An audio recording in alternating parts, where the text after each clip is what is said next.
મિત્રો વાત કરીએ આ સપ્તાહમાં શેર બજારમાં લગભગ 100 જેટલી કંપનીઓ રોકાણકારોને ડિવિડન્ડ આપવા જઈ રહી છે. એટલે કે ડિવિડન્ડની રેકોર્ડ ડેટ આવી રહી છે. આમાં કેટલીક કંપનીઓ રોકાણકારોને 10 થી લઈને 500 રૂપિયા સુધીનું ડિવિડન્ડ આપવા જઈ રહી છે. ઉપલબ્ધ જાણકારી પ્રમાણે 13 કંપનીઓ રોકાણકારોને 10 રૂપિયા કે તેનાથી વધારેનું ડિવિડન્ડ જાહેર કર્યું છે. આમાં યમુના સિન્ડિકેટ અને પેજ ઇન્ડસ્ટ્રી બે એવી કંપનીઓ છે જેમનું ડિવિડન્ડ 100 રૂપિયાથી વધારેનું છે. યમુના સિન્ડિકેટ 500 રૂપિયા જ્યારે પેજ ઇન્ડસ્ટ્રી 200 રૂપિયા પ્રતિ શેર ડિવિડન્ડ જાહેર કર્યું છે. એટલે આ વિડીયોમાં વાત કરીશું આ અઠવાડિયે રોકાણકારોને ડિવિડન્ડ આપવાની છે જે કંપનીઓ એમના વિશે. અને આ અઠવાડિયે આ બધી કંપનીઓની રેકોર્ડ ડેટ છે. 100 થી પણ વધારે કંપનીઓ રોકાણકારોને ડિવિડન્ડ આપવાની છે. એમની રેકોર્ડ ડેટ આ અઠવાડિયે આપણને જોવા મળશે.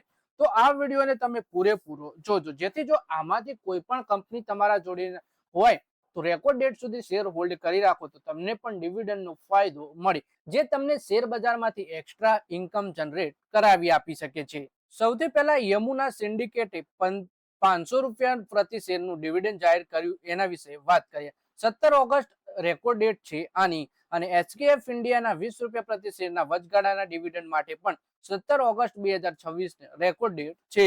બોમ્બે એક્સચેન્જ ઇન્વેસ્ટમેન્ટ 25 રૂપિયા પ્રતિ શેરનું ફાઇનલ ડિવિડન્ડ, મહાનગર ગેસ 18 રૂપિયા પ્રતિ શેરનું ફાઇનલ ડિવિડન્ડ અને પેજ ઇન્ડસ્ટ્રી 200 રૂપિયા વચગાળાનું ડિવિડન્ડ જાહેર કર્યું. આ ત્રણેય કંપની માટે 18 ઓગસ્ટ 2026 રેકોર્ડ ડેટ રાખી છે. ફોસેબો ક્રુસિબલે 12 રૂપિયા 50 પૈસાનું dividend, Honda India power product 23 રૂપિયા પ્રતિ શેરનું final dividend, Kovai medical centre and હોસ્પિટલે 15 રૂપિયા પ્રતિ શેરનું final dividend, LG Balkrishna and બ્રધર્સે 22 રૂપિયા પ્રતિ શેરનું ફાઇનલ ડિવિડન્ડ જાહેર કર્યું છે. આ ચારેય કંપનીઓ માટે ડિવિડન્ડની રેકોર્ડ ડેટ 19 ઓગસ્ટ 2026 ને નક્કી કરવામાં આવી છે.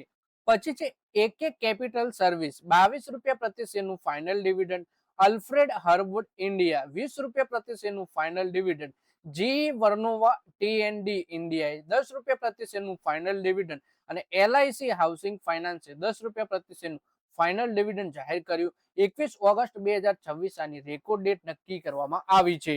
આ દિવસે 22 ઓગસ્ટના દિવસે Delta Corp, Havells India, L and T technology service અને ઓરેકલ ફાઇનાન્શિયલ સર્વિસ જેવી કંપનીઓ સાથે સાથે ડિવિડન્ડ ઉપર વિચાર કરશે. ટાટા કોમ્યુનિકેશન અને ટેક મહિન્દ્રાનું બોર્ડ પણ ફાઇનલ ડિવિડન્ડ પર નિર્ણય લઈ શકે છે 22 ઓગસ્ટના દિવસે. પછી વાત કરીએ કે રોકાણકારોએ ડિવિડન્ડ મેળવવા માટે શું ધ્યાનમાં રાખવું જોઈએ. ડિવિડન્ડ તે રોકાણકારોને મળે છે જેમનું નામ રેકોર્ડ ડેટ પર શેરધારકોના રૂપમાં કંપનીના રેકોર્ડમાં નોંધાયેલું હોય છે. એટલે કે રેકોર્ડ ડેટ પર શેર ખરીદવાથી ડિવિડન્ડનો ફાયદો મળતો નથી.